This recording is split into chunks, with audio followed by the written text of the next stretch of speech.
बिस्मिल्लाहिर्रहमानिर्रहीम। अस्सलाम वालेकुम नाज़रीन, आप यूट्यूब चैनल देख रहे हैं। मैं इमरान खान हूँ। अहम खबरें आपके साथ शेयर करते हैं। एक तो जो पूरे मुल्क का ब्रेकडाउन है वो अभी तक मामला कंट्रोल नहीं हो रहा। रात के जिस पैर में ये वीडियो कर रहा हूँ अभी भी बहुत सारे इलाकों में, ख़ासतौर पर खैबर पख्तूनख्वा में, पंजाब के दूर दराज इलाकों में और बहुत सारे मुल्क के एरियाज़ के अंदर, बलूचिस्तान में भी बिजली की लोड शेडिंग है और ये एक बहुत बड़ा ब्रेकडाउन है। इसकी असल वजह क्या है वो अब मैं आपको बताऊंगा इस वीलॉग में। सारी चीज़ें डिग आउट हो गई हैं, ये कैसे हुआ है ये भी आपको बताऊंगा। लेकिन इमरान खान साहब ने बड़ी अहम बात की है, वो भी आपके साथ इस वीलॉग में शेयर करेंगे। और जो निगरान हुकूमत बनी है पंजाब की, उसने अपनी कार्रवाई दिखाना शुरू कर दी है। एस्टेब्लिशमेंट का मोहरा है और वो उसी तरह करेगा जैसे एस्टेब्लिशमेंट चाहेगी। और 25 मई को जिस पुलिस वाले ने तबाही फेर दी थी, बिलाल सदीक कमियाना ने पाकिस्तान तहरीक इंसाफ के कारकुनों को डंडे मारे, गाड़ियां तोड़ी, तशद्दुद किया, बंदे गिरफ्तार किए, लीडर्स को गिरफ्तार किया, वो सारे मनाजिर आपको याद होंगे। रातों को घरों में घुस घुस के छापे मारे, चादर और चारदीवारी का तकद्दुस पामाल किया। और यही पुलिस वाले थे जब अल्लामा इकबाल की जो बहू हैं उनके घर में भी छापा मारा गया, उनका दरवाज़ा तोड़ा गया। तो उस पुलिस वाले को मोहसिन नकवी ने फौरी तौर पे वापस लाकर लगाया है लाहौर का सीसीपीओ, और लाहौर का सीसीपीओ तब्दील कर दिया गया। पहला ही हुक्मनामा है और उस आदमी को लाया गया जो रजीम चेंज ऑपरेशन के बाद जो एक पुरतशद्दुद ऑपरेशन हुआ था उसको लीड कर रहा था। बहरहाल पहले आपको बताते हैं कि ये हुआ क्या है। फैसल साहब हैं, बड़े ज़बरदस्त ब्यूरो चीफ हैं इस्लामाबाद के, बड़ा अच्छा रिपोर्ट करते हैं इन सारे मामलात को। कुछ इंफॉर्मेशन मैंने उनके ज़रिए से ली है, कुछ दीगर ज़राए से ली है। तो जो ज़राए हैं मैं अक्सर बता देता हूं ताकि उनको उनका क्रेडिट मिले। हुआ ये कि पिछले साल आपको पता है एक ब्रेकडाउन हुआ था सिस्टम में, वो धुंध की वजह से हुआ था।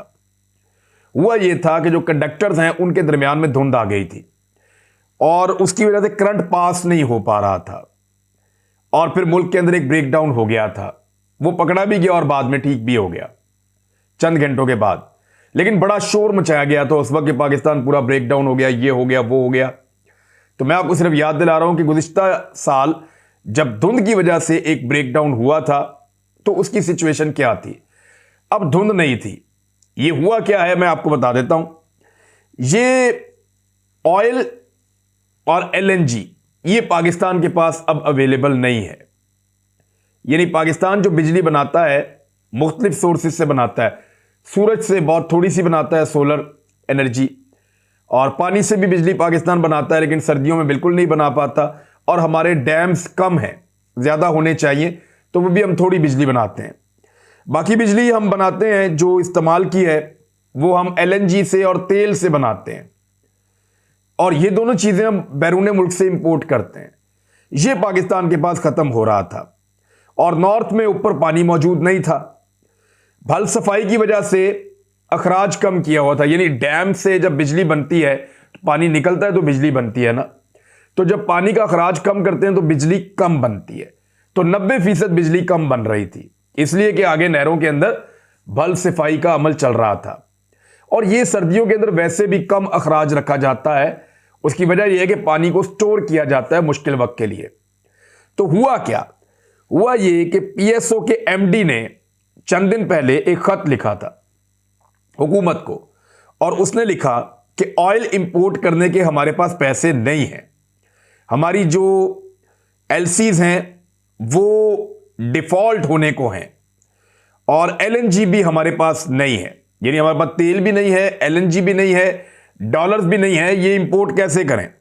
नेपरा ने भी वजारत तवानाई को कहा कि जल्द इंतजामात करें वरना कोई बहुत बड़ा ब्रेकडाउन हो सकता है पाकिस्तान के अंदर। यानी एमडी ने भी बता दिया कि फ्यूल एनर्जी मौजूद नहीं है बिजली बनाने के लिए, एलएनजी भी मौजूद नहीं है बिजली बनाने के लिए। यह बात नेपरा ने भी बताई, यह बात एमडीपीएसओ ने भी बताई, पाकिस्तान स्टेट ऑयल के जो एमडी हैं उन्होंने बताई एक लेटर लिखकर।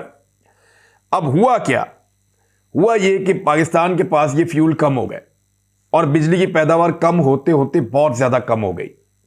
अब जरूरत ज्यादा है, बिजली बहुत कम पैदा हो रही है, लेकिन जब एक मखसूस मिकदार से ज्यादा कम हो जाती है बिजली बनना तो फिर सिस्टम ट्रिप कर जाता है।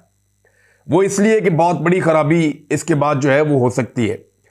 तो हुआ ये कि फ्रीक्वेंसी ड्रॉप होती चली गई, बिजली की पैदावार कम होती चली गई, डॉलर है नहीं, तेल आ नहीं पा रहा, गैस आ नहीं पा रही, और जब इन लोगों की दस्तयाबी इन दोनों चीजों की नहीं है तो फिर आप बिजली भी नहीं बना पा रहे। तो जब आप बिजली कम बनाएंगे तो सिस्टम ट्रिप कर जाएगा। तो हुआ ये कि आपका पूरा का पूरा सिस्टम बैठ गया और कुछ फीडर्स जो है उनको बहाल किया जाता है, वो फिर ड्रॉप हो जाते हैं। कह रहे हैं जी कि अभी भी हम ढूंढ रहे हैं फॉल्ट कहां पे आया, 3 रुकनी कमेटी भी बना दी है। कुछ बड़े शहरों में और कुछ इलाकों के अंदर बिजली को बहाल किया गया है ताकि आवाम के अंदर थोड़ा सा आसरा हो जाए। लेकिन दूर दराज के इलाकों से हर तरफ से यही खबर आ रही है कि पूरे पाकिस्तान के अंदर एक ब्रेकडाउन है। मैंने मोटरवे पे एक बड़ा लंबा ट्रेवल किया है, ये सारे देहात जो है वो जगमग कर रहे होते हैं। और अभी जब मैं आया हूं तो मैंने देखा है कि दूर दूर तक रोशनियां नहीं थी, अंधेरे थे।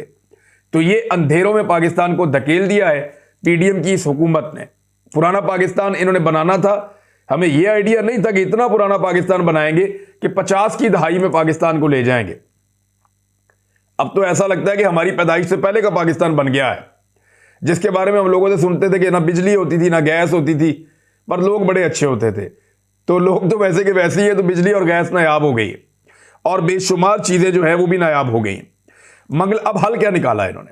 अब फौरी तौर पे मंगला से और तरबेला से कुछ पानी का अखराज बढ़ाएंगे, वहां से बिजली की पैदावार ज्यादा करेंगे और उसको ग्रिड के अंदर शामिल करेंगे। लेकिन वो करने में भी टाइम लगेगा। माहिरीन कह रहे हैं कि मजीद 24 घंटे या इससे ज्यादा का वक्त लग सकता है पूरा सिस्टम बहाल होने के लिए। और कुछ लोगों का यह मानना है कि ये 2 दिन भी लग सकते हैं इस सिस्टम की बहाली में। लेकिन यह मुस्तकिल हल नहीं है। हमारे पास अब भी फ्यूल की कमी है, हमारे पास अब भी एलएनजी की कमी है, और इन दोनों चीजों की अवेलेबिलिटी को इंश्योर करना हुकूमत वक्त की जिम्मेदारी थी, वजारतों की जिम्मेदारी थी, वजीर आजम की जिम्मेदारी थी। तो इन्होंने तवज्जो नहीं दी। जो बात इनको ब्यूरोक्रेट बता रहे थे कि बिजली का एक ब्रेकडाउन आ जाएगा, हालात खराब हो जाएंगे। अब तेल कब आएगा, गैस कब आएगी, सौदे कब होंगे, पेमेंट्स कब होंगी, क्योंकि पाकिस्तान के पास तो डॉलर्स नहीं है और डॉलर्स की किल्लत की वजह से ये प्रॉब्लम आएगा। यानी जो रजीम चेंज ऑपरेशन करने वाले थे उनको इमरान खान ने भी समझाया था, मईशतदानों भी समझाया था कि अल्टीमेटली इस ऑपरेशन के नतायज इस मुल्क के ऊपर आएंगे। और अब वो भयानक नतायज आपके सामने है। पूरा मुल्क अंधेरे में डूब गया। और उसके अलावा जो अगली खबर आ रही है वो ये है कि खैबर पख्तूनख्वा के बहुत सारे अजला में तेल की किल्लत पैदा हो चुकी है। पेट्रोल की किल्लत जो है वो भी पैदा हो गई है। हरीपुर से, एबटाबाद से, दीगर बहुत सारे इलाकों से ये रिपोर्ट हो रहा है कि वहां पे पेट्रोलियम मसनूआत की अवेलेबिलिटी नहीं है, पेट्रोल पंप्स के ऊपर रश लग गया है। और खुदा न खास्ता ये सूरत पाकिस्तान भर में भी हो सकती है। और ये बात MDPSO पहले ही लिख कर दे चुके हैं कि हम पैसा देंगे तो हमें दुनिया तेल देगी। हमारी जो लेटर ऑफ क्रेडिट है वो डिफॉल्ट होने को है, यानी हम अब पेमेंट करेंगे दुनिया को, क्योंकि एलसीज तो खुल नहीं रही। और प्रॉब्लम ही इस बात की है कि इस हुकूमत ने पाकिस्तान की इकोनॉमी का वो बेड़ा गर्क किया है और डॉलर को जो डार साहब ने जबरदस्ती दबोच के रखा हुआ है उसकी वजह से वो सत्यानाश हुआ है कि अब दुनिया पाकिस्तान के साथ ट्रेड नहीं कर पा रही और हम दुनिया को पेमेंट्स करके दुनिया से चीजें नहीं ले पा रहे। ये है जी सबसे बड़ा प्रॉब्लम। इमरान खान साहब ने मोहसिन नकवी वाले मामले को पूरे को खोल दिया, लेकिन एक वीडियो भी आई है। और कुदरत का इत्तेफाक देखें, पाकिस्तान के मौजूदा आर्मी चीफ को जब उम्रे के मौके पर उन्हें मौका मिला खाना काबा के अंदर जाकर इबादत करने का, तो उनके साथ वीडियो के अंदर जो लोग बाहर निकलते हुए दिखाई दे रहे हैं, एक शख्सियत जनाब पंजाब के निगरान वजीर आला मोहसिन नकवी साहब भी हैं। तो मोहसिन नकवी साहब, आपको पता है कि इस तरह के लोगों के हर जगह पे ताल्लुकात होते हैं और हर जगह ये अपने ताल्लुकात को इस्तेमाल कर देते हैं। बहुत बड़ी सादत है आर्मी चीफ के लिए भी, मोहसिन नकवी के लिए भी। लेकिन इन दोनों का एक वीडियो में साथ होना, बहुत सारे लोग इसके ऊपर सवालात उठा रहे हैं और जो सवालात उठा रहे हैं उनमें कुछ सवालात तो बड़े जायज भी हैं।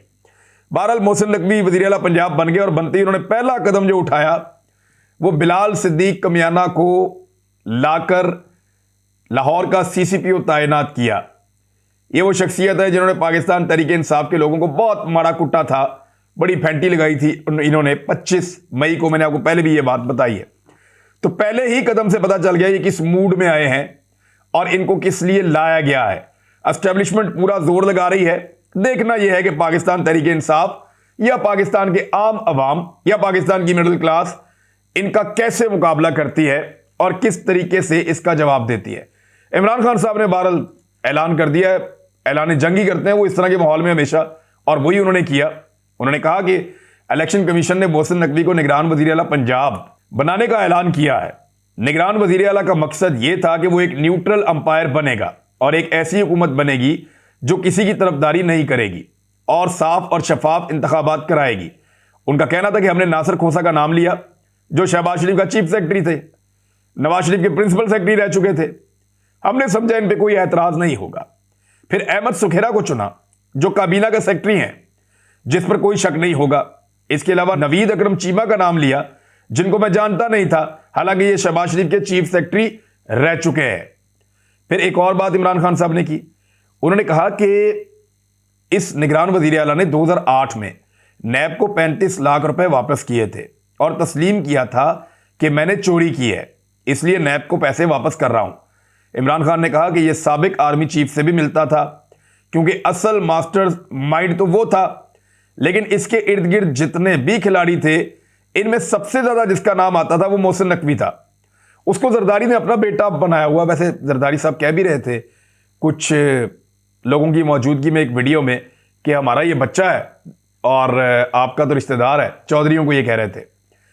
उन्होंने कहा कि इसमें ना वो इखलाकी मेयार है और ना ही गैर जानिबदाराना सलाहियत है जो एक निगरान वज़ीर आला में होनी चाहिए। अगर किसी को शक है कि यह तहरीक इंसाफ का बदतरीन दुश्मन है तो इसका चैनल उठाकर देखें जहां तहरीक इंसाफ के खिलाफ प्रोपेगेंडा होता है। इमरान खान ने कहा कि हमें पता है जब हमारी हुकूमत गिराई जा रही थी तो उसका कितना हाथ था, तो इस आदमी को अगर उन्होंने पंजाब का निगरान वज़ीर आला बनाया है तो इसका मतलब है इसके पीछे वो लोग हैं जिन्होंने इमरान खान पर कांटा डाला हुआ है और फैसला किया हुआ है कि इमरान खान अब कामयाब नहीं होगा। हमारे मुखालिफ पुलिस वालों और ब्यूरोक्रेट्स को लाया जाएगा। इमरान खान साहब ने प्रेस कॉन्फ्रेंस की, उसके बाद बिलाल सिद्दीक कमियाना को CCPO लाहौर लगाया गया। इमरान खान साहब को आइडिया था मोहसिन नकवी इन सारे पुलिस वालों और ब्यूरोक्रेट्स को लेकर आएगा जो हमारे सख्त मुखालिफ हैं, जिन लोगों को यहां ब्यूरोक्रेसी और पुलिस में इख्तियारात दिए जाएंगे, जिनका 1 पॉइंट एजेंडा होगा कि किस तरह तहरीके इंसाफ को दबाना है। पोलिंग स्टेशन में वो अमला चुन चुनकर लगाया जाएगा कि कैसे धांधली करके तहरीके इंसाफ को हराना है। जब तक ये पूरी तरह जीत नहीं सकेंगे इस वक्त तक इंतखाबात नहीं होने देंगे, ये ऐसा करेंगे। और इमरान खान साहब ने फिर उसके बाद दीगर बातें भी की, कल से एहतजाज शुरू कर रहे हैं, उन्होंने ये भी बताया। लेकिन कुछ लोग ये उठा रहे हैं कि इमरान खान साहब ने तो पहले अमेरिका पे इल्जाम लगाया था, फिर कुछ लोग ये कह रहे हैं कि बाद में जनरल बाजवा की बात आ जाती है, बाद में जो है वो पॉलिटिकल पार्टीज का और अब मोहसिन नकवी का, इस तरह करके लोग कह रहे हैं। तो इसको जरा समझें आप। एक्चुअली इमरान खान साहब ने जो पूरी कहानी समझाई है उसको आप सिंगल एक जुमले के अंदर समझना चाहते हैं तो मैं आपके सामने रख देता हूं। और ये मैंने इमरान खान साहब से मुलाकात भी की, उनसे पूछा भी, तो जो उन्होंने बातें बताई मैं आपके सामने रख देता हूं। एक्चुअली अमरीकी ईमा के ऊपर जनरल कमर जावेद बाजवा की सरबराही में पाकिस्तान में रिजीम चेंज ऑपरेशन हुआ है और उस ऑपरेशन में सियासतदानों ने, एस्टेब्लिशमेंट के कुछ ऑफिसर्स ने और पाकिस्तान के मीडिया के ताकतवर लोगों ने जनरल कमर जावेद बाजवा का रिजीम चेंज ऑपरेशन में पूरा साथ दिया है।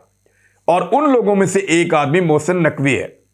मैं माजी के अंदर कुछ वीडियोस में ये कहता रहा हूं बार बार कि एक मीडिया चैनल का मालिक, वो मैं आपको सुनाऊंगा अगले व्लॉग में वीडियो, कि मैं कहता रहा हूं कि एक मीडिया चैनल का मालिक है जो इसके अंदर शामिल है और ये सारी गेम हो रही है। तो मैं जिस बंदे के बारे में बता रहा था उस वक्त भी ये इंफॉर्मेशन थी कि मोहसिन नकवी पूरी तरह इन्वॉल्व हैं रिजीम चेंज ऑपरेशन के लिए। तो अब ये सूरत पैदा हो गई है कि बहुत खुलाकर गेम डाली जा रही है ताकि इमरान खान का रास्ता रोका जा सके और पाकिस्तान तहरीके इंसाफ को दोबारा हुकूमत में आने से रोका जाए। ख्वाजा आसिफ ये कहते हैं कि निगरान वज़ीर आला पंजाब की तकर्री चैलेंज नहीं हो सकती अदालत में, लेकिन एक नुक्ता है, अगर सुप्रीम कोर्ट ऑफ पाकिस्तान इसको इंसाफ के साथ देखे तो सुप्रीम कोर्ट का अपना फैसला है कि किसी भी नैबज़दा शख्स को सरकारी ओहदा नहीं दिया जा सकता। यानी कोई भी ऐसा आदमी जो प्ली बार्गेनिंग कर ले, जो अपनी चोरी तस्लीम करके सरकार को पैसे वापस कर दे। ये क्यों नहीं करते सियासतदान? ये कभी भी अपनी चोरी तस्लीम नहीं करते, वरना पैसे देकर जान भी छुड़ाई जा सकती है। 1 करोड़ का केस होगा, अरबोपति हैं, लेकिन 1 करोड़ रुपया वापस नहीं करेंगे। वजह यह है कि जब वापस कर दिया तो हमेशा के लिए सरकारी ओहदों पर तैनात रहने के इख्तियारात खत्म, इम्कानात खत्म, कानून में गुंजाइश ही नहीं है फिर कि आपने अब चोरी मान के पैसा वापस कर दिया, चाहे वो 10 रुपए हैं, अब आप सरकारी ओहदे पर नहीं रह सकते। लेकिन मोहसिन नकवी सरकारी ओहदे पर आ गए हैं। 2008 में इन्होंने प्ली बारगेन के तहत पैसा वापस किया था, 35 लाख रुपया। अब यह एक बड़ा सवाल पैदा हो जाता है अदालत के सामने कि इस नुक्ते के ऊपर अदालत क्या मौकिफ इख्तियार करती है।